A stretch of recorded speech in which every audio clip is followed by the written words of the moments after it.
Hello guys, welcome to my YouTube channel. मेरे YouTube channel में आप लोगों का स्वागत है। मेरा नाम सुमित है और मैं आपके सामने रेलवे की जॉब लेकर आया हूँ जो वेस्ट सेंट्रल रेलवे की तरफ से निकाली गई है। और इसकी जो वैकेंसी है वो जो इसकी जो ओपनिंग डेट है वो 15 दिसंबर 2022 को निकल चुकी है और इसकी जो आखिरी डेट है वो 14 जनवरी 2024 को होगी, रात के 11 बजे। रात के रात के 12 बजे इसकी ये क्लोज हो जाएगी, 14 तारीख की रात को। तो इसकी मैं बता देते हैं, इसकी जो टोटल जो वैकेंसी है 3015 वैकेंसी निकाली है, जैसे कि अब मैं आप मेरी फ़ोन स्क्रीन पे देख ही रहे हैं। और मैं आपको एक चीज़ और बता देता हूँ, यदि आपको कुछ इन्फॉर्मेशन चाहिए होगी तो आप मुझसे कनेक्ट कर सकते हैं मेरी मेल आईडी पे। आप उसका रिप्लाई कर सकते हैं और या तो कमेंट भी कर सकते हैं, कुछ पूछना चाहते हैं तो पूछ सकते हैं और मेरे यूट्यूब चैनल को सब्सक्राइब कर सकते हैं और वीडियो को लाइक शेयर कर सकते हैं अपने दोस्तों के लिए जो वीडियो ये क्या कहते हैं जो रेलवे की भर्ती के लिए तैयारी कर रहे हैं। तो बात करते हैं वीडियो के बारे में। जैसे कि आप मेरी फ़ोन स्क्रीन में देख ही रहे हैं, टोटल 3015 वैकेंसी निकली है और कैटेगरी वाइज निकली है JBP, BPL quota, CRWS work quota and headquarter. तो कैटेगरी वाइज वैकेंसी निकली है UR SC ST OBC EWS। तो टोटल 3015 वैकेंसी है। तो आपको मेरी नोटिफिकेशन चाहिए तो आप मुझे बता सकते हैं, मैं लिंक डिस्क्रिप्शन में वही प्रोवाइड करूँगा और आप मेरी वीडियो भी देख सकते हैं। तो यदि आप मेरी वीडियो देखते हैं अच्छी तरीके से, स्लो मोशन में देखते हैं तो कोई इशू नहीं है, बट आपको समझ में आना चाहिए बस। बात करते हैं इसकी वीडियो के बारे में।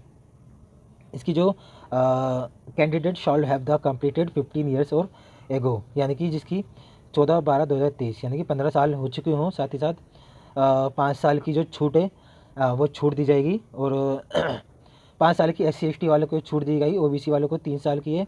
साथ ही साथ कैटेगरी वाइज जो हैं आप उनको देख सकते हैं, वेबसाइट भी मैं अवेलेबल करूँगा, आप उस पर जाके देख सकते हैं कि कितनी छूट निकाली गई है। तो बात करते हैं इसकी SC OBC कैटेगरी वाइज आप देख सकते हैं 5 साल 10 साल 15 साल तो ये छूट दी जाती है। बात करते हैं इसकी एलिजिबिलिटी में क्या होना चाहिए, 10 12 पास होना चाहिए, साथ ही साथ 50% मार्क्स होने चाहिए और NCVT की तरफ से सर्टिफाइड होना चाहिए।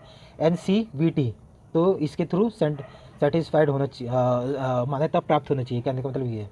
साथ ही साथ बात करते हैं eligibility of person with benchmark disability. यदि कोई डिसेबिलिटी है तो PWD के तरफ से तो उसको 40% मार्क्स उसके होने चाहिए वो अप्लाई कर सकता है।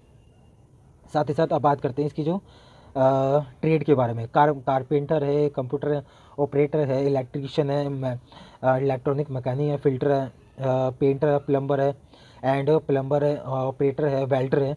तो ये सारी वो ट्रेड निकाली गई है। साथ ही साथ सबका कैटेगरी वाइज है कि किसी को 1 साल का एक्सपीरियंस है, किसी को 2 साल का एक्सपीरियंस है, तो सबको ही एक्सपीरियंस होना चाहिए अपनी फील्ड में, जो भी फील्ड में आप जा रहे हैं। तो बात करते हैं इसकी ट्रेड के बारे में। ब्लैक स्मूथ, फाइंडरमैन, कंप्यूटर ऑपरेटर, तो ये सारे मैक्सिमम डिसेबिलिटी रिक्वायरमेंट। तो लो डिवीज़न मिल द 6/60 वेस्ट काउंटर 50% डिग्री। तो ये कुल मिलाकर ये आपको जो आपकी जिस भी में आपको ने ग्रेड कर रखी है, तो कुल मिला के उसके आपके 50% मार्क्स होने चाहिए। तो ये सारा कैटेगरी वाइज है।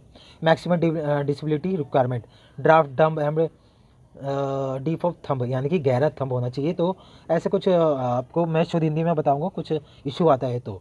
मल्टीपल डिसेबिलिटी MD, तो ये डिसेबिलिटी उन लोगों के लिए जो जैसे कि विकलांग है, उन लोगों के लिए, तो आप लोगों के लिए नहीं। बाकी बात करते हैं मोड ऑफ सिलेक्शन कैसे होगा। आपको 10-12 का सबमिट करना चाहिए डॉक्यूमेंट, साथ ही साथ ITI का डिग्री भी आपको सबमिट करनी है और सबमिट करनी है और मार्कशीट भी सबमिट करनी है। तो ये आपको सबमिट करनी है, उसके बाद ये डॉक्यूमेंट है जो सबमिट करने। साथ ही साथ हाउ टू अप्लाई कैसे करना है, तो ये वेबसाइट है, वेबसाइट के थ्रू आपको अप्लाई करना है, ओपन करना है। उसका लिंक जो मैं आपकी डिस्क्रिप्शन में जाके दूंगा। तो सेफ है, सिक्योरिटी है, आपको कोई प्रॉब्लम नहीं होगी ओपन करने में। तो आप जाइए, जाके वहाँ आपको लिंक ओपन करिए, फॉर्म ओपन हो जाएगा, आप जाइए उसको सबमिट कर दीजिए। तो बस यही प्रोसेस है और कुछ प्रोसेस नहीं है। और आपको एक चीज़ मैं बता देता हूँ, फॉर्म जो है वो सावधानीपूर्वक भरिए और एक एक जो कॉलम है उसको अच्छी तरीके से भरिए कि किस चीज़ में क्या मांगा है। बात करते हैं कैटेगरी वाइज। SC/ST वालों के लिए अमाउंट जो है वो 136 रुपये है और जर्नल वालों के लिए 136 रुपये है और SC/ST वालों के लिए 36 रुपये है। तो ये भी एक बेनिफिट दिया गया है कैटेगरी वाइज वालों को। बात करते हैं इसकी railway requirement cell west central railway JBP। तो ये कुछ नहीं है, बस ये प्रोसीजर है कि क्लिक हेयर टू पे। ये आपको उसमें एक लिंक दिया जाएगा, जब भी आप फॉर्म भरेंगे तो उसमें एक लिंक दिया जाएगा, तो उसके लिंक के थ्रू आपको पेमेंट का ऑप्शन दिया जाएगा, उसके थ्रू आप पेमेंट कर सकते हैं। साथ ही साथ if the fees is not paid by the candidate as per the para 7.1 application will be submitted rejected. यानी कि कहने का मतलब यह, यदि आपकी पेमेंट जो है सक्सेसफुली नहीं हुई तो आपको आपका जो पेपर है फॉर्म है वो रिजेक्टेड कर दिया जाएगा। तो कहने का मतलब ये है कुल मिला के फ़ोटोग्राफ सिग्नेचर JPG फॉर्मेट में होने चाहिए, 50 से लेकर 200 KB तक में होने चाहिए, PDF में नहीं होने चाहिए।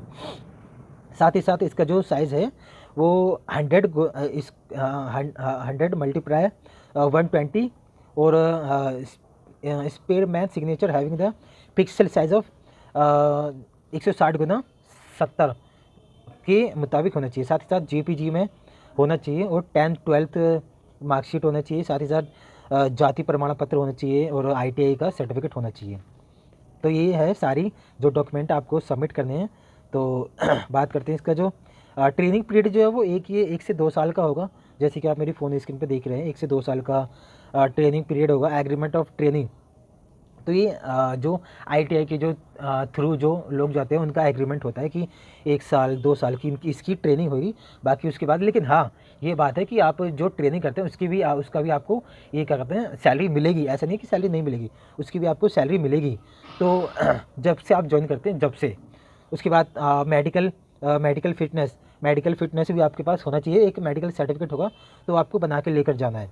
साथ ही साथ यदि आपको कुछ प्रॉब्लम आती है तो आपको कुछ पूछना है तो इसमें इनकी एक वेबसाइट भी दे रखी है RJBI2020@gmail.com। तो ये वेबसाइट है, इस पर भी आप कुछ पूछ सकते हैं। यदि आपको कुछ जानकारी नहीं मिल पा रही है तो आप मेरी कमेंट में भी आके मुझसे पूछ सकते हैं। साथ ही साथ इम्पोर्टेंट इंस्ट्रक्शन ये वो है जो आप कुछ को महत्वपूर्ण जानकारी जो है इसमें ये दिया है। Important rating are railway will not for any the right the candidate will for the abortion the railway successful completing the training 10 schedule. तो ये सारी फॉर्मेलिटी पूरी करनी है, तो और कुछ नहीं है। तो बात करते हैं अब आता है लास्ट में on daily awareness conversation allowance और training allowance will be paid to the candidate hold the document verification. यदि आप डॉक्यूमेंट वेरिफिकेशन के लिए आपको सेलेक्ट करा जाता है तो आप यदि जबलपुर डॉक्यूमेंट वेरिफिकेशन के लिए यदि आप जाते हैं तो उसका जो कन्वेंस होगा तो वो भी सरकार ही प्रोवाइड करेगी। तो ये इसमें लिखा हुआ है। बात करते हैं इसकी, तो ये सारी जानकारी है जो आपको मैंने जो बताई है। तो ये उन लोगों के लिए जो तैयारी करें रेलवे के लिए, तो ऑल इंडिया के थ्रू ऑल इंडिया में जा सकते हैं। तो आप मेरी वीडियो देखिए, ज़्यादा से ज़्यादा मेरी वीडियो देखिए। कुछ समझ में नहीं आते तो आप मुझे कमेंट करके पूछ सकते हैं। साथ ही साथ मैं अपनी मेल ID है वो भी मेंशन करूंगा, आप उसके थ्रू भी मुझसे पूछ सकते हैं और मेरी वीडियो देख सकते हैं। यदि आपको वीडियो में भी समझ में नहीं आ रहा है तो आप मैं वेबसाइट का भी लिंक दूंगा, वेबसाइट पे जाके चेक कर सकते हैं। ज़रूर नहीं है कि आपको मेरी वीडियो से